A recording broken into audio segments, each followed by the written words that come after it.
Okay, so got here my 95 Enfield Bullet 500. Finished up with the front wheel, new tire, new tube, new bearings, new brake shoes. Took out the speedometer cable and the brake cable, cleaned them up, all the road dirt and old oil and grease that were in them, and then re-lubricated everything. So that's all ready to go. Seems to work pretty good, but anxious to give it a road test just to be sure and see how it works. So now we're onto the rear wheel. So similarly, going to put on a brand new tire, new tube, and probably change out the brake shoes. I've got new brake shoes, and do the bearings as well and put it back on. So I'm not going to do any video that shows how to take the tire on and off and install that. There's lots of good videos online for that, but I'm going to just document here getting the wheel off and then later taking off the brakes, so or the brake plate and the brakes. So it's kind of an interesting setup on this motorcycle. The rear mudguard is held on by this really heavy-duty mudguard bracket. And it's kind of interesting. They have this thing made so that you can actually lift this up. This hinges upwards, so that it makes it easier to pull out the wheel. Because you just take off the castle nut on the other side. The axle comes out this way. You lift up the mudguard, and the wheel comes out nice and neat, and leaves the brake behind. There's a second nut that you undo underneath the castle nut, and that then releases the brake plate and everything like that. So we'll get to that in another video, but today I'm just going to be taking off the rear wheel and getting that part of the job done. Just have to watch out with, it looks like we got a spacer here, and of course we got the snail cam adjuster here for the chain tension. So the way these bikes are built is that, as I mentioned, the mudguard hinges upwards, and it's kind of neat. And I'm not surprised. I mean, when you think that these bikes were brought into India back in 54, 55 for the Indian Army, because of their ruggedness and simplicity in maintaining them. You know, being able to change out a punctured tire on some of the rough roads that the Indian Army might encounter, or any army might encounter, was very important. So the ease with which you could do that really mattered. So the way this thing is made, and let me just grab my flashlight because it makes it a little clearer. The way these things are made is up here. You can see the split, and it's right here. The seam is right here. So this just hinges upward. It just moves upward. And down here, down by the foot pegs, you don't even have to take this nut off, really, because it is split on the back side here.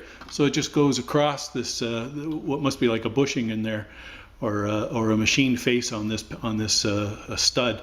Back this off, and this should just lift up and out of the way. So first time doing this, so that's the theory anyway. Let's see how it works out. The manual talks about when you're doing this rear tire changeout to tip the bike, which to me is just crazy when you've got a setup like this. And you know, I don't know why they even mentioned it in the manual to tip the bike over. It's unsafe.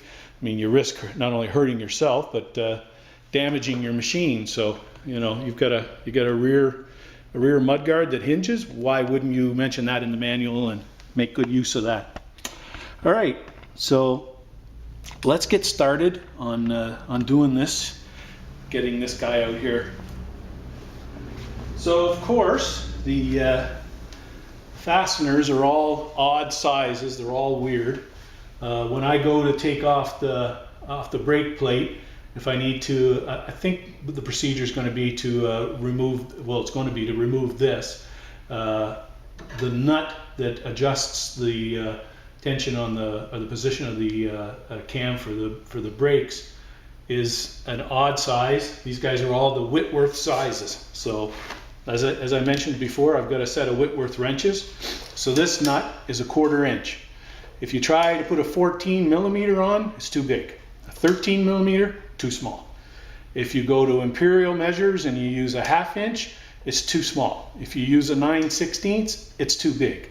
So it's just this really weird friggin' size that the Indians copied from the British that they invented, and they just kept it going instead of modernizing it with metric fasteners.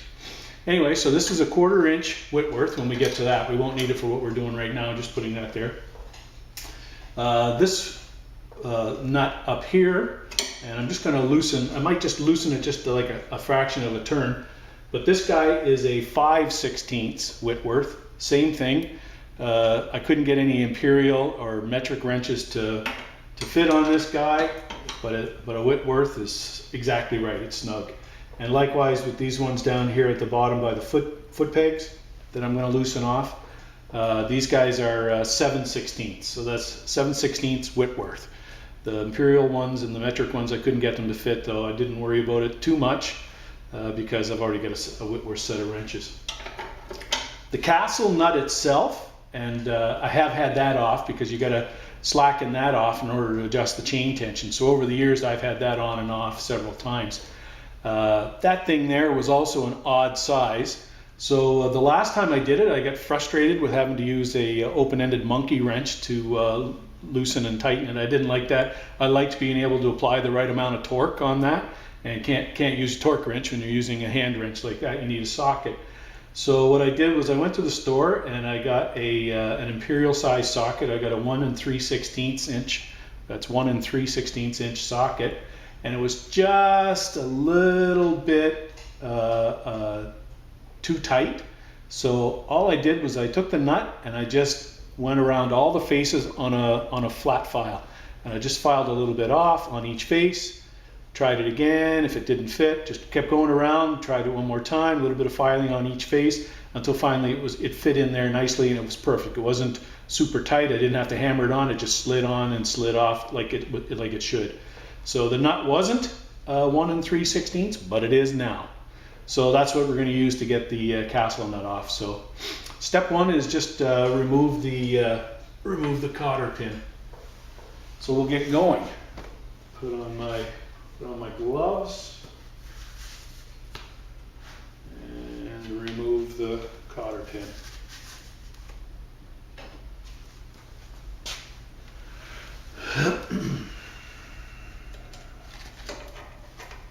I'd already straightened out the ends there, so that comes off.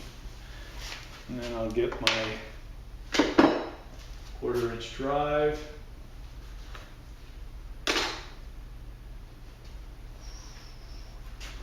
My adapter.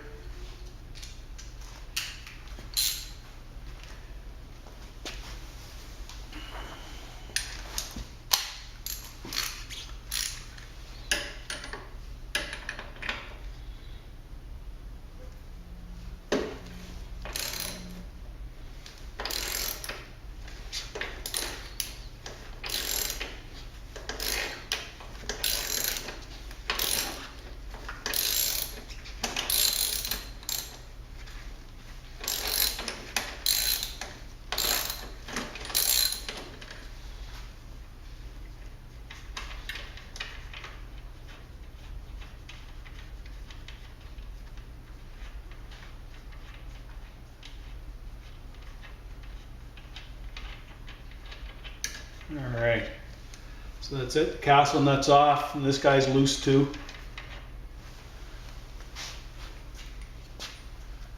So I'm gonna measure up that castle nut just to see what it was. So 1 inch works on the castle nut, but it's a little bit loose, and I know I prefer not to put too much on that. So anyway, the big one is the 1 3/16, so that's off now. So I don't need this one on the brake rod. I'll remove that for now, I'll put that later. This one here, I'm just gonna loosen it.